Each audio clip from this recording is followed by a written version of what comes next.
Welcome to the Deep Dive. Today, we're diving into source material that deals with something really quite sad. A recent report out of North Texas. Yeah, it's tough material. The source is excerpts from a CBS Texas YouTube video transcript. Right, and the timing. Yeah. It came out right around Memorial Day weekend, the start of summer. Mm-hmm. Makes the contrast pretty stark, doesn't it? This sense of celebration and then this news. Exactly. So our mission here is just to carefully unpack the details reported in this source. Really try to understand the circumstances as they were laid out. Yeah. Okay, so let's get into what the source actually tells us. The core event. Authorities reported that a 3-year-old child drowned. In the family's backyard swimming pool, just heart-free. The source identified him, little Alexander Velazquez. And, what jumped out right away in the report is how the police classified it. What did they say? They described the death as a tragic accident. Okay, a tragic accident. Yeah. And that phrasing, well, based on how it's used in the source, it seems to signal that, at least initially, they weren't looking at it as something involving, like, criminal intent or obvious, actionable negligence. So more like a terrible, unforeseen event. That seems to be the implication from that specific language in the report, yeah. Yeah. How they saw it at that moment. And the source gives a bit more context on the circumstances. It says the family was home. Right, they were home. But somehow, little Alexander managed to get outside. This was yesterday afternoon. Yeah. And crucially, without anyone noticing him.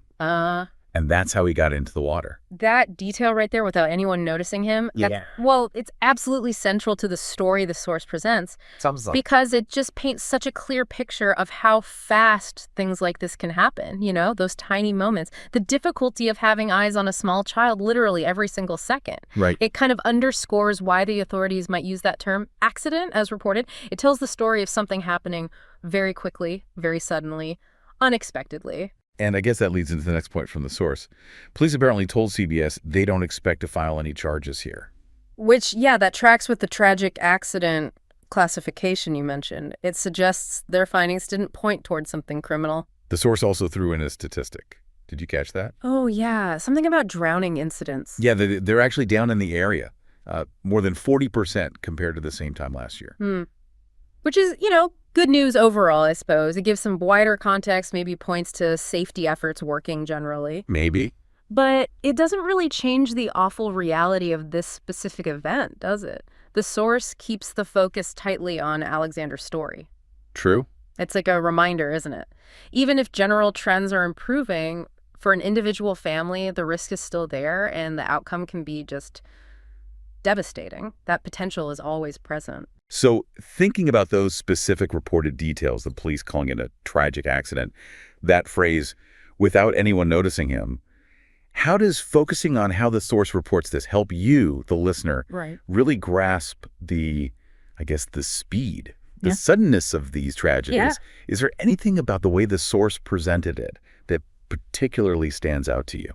For me, honestly, it keeps coming back to that phrase the source highlighted. Without anyone noticing him. It just kind of hammers home how an ordinary moment, just a regular afternoon, can shift into something completely devastating in almost no time at all. Yeah. That suddenness, that's what really sticks with me from how this was reported. It really is a sobering thought, a stark reminder from this source material. Thank you for joining us for this deep dive.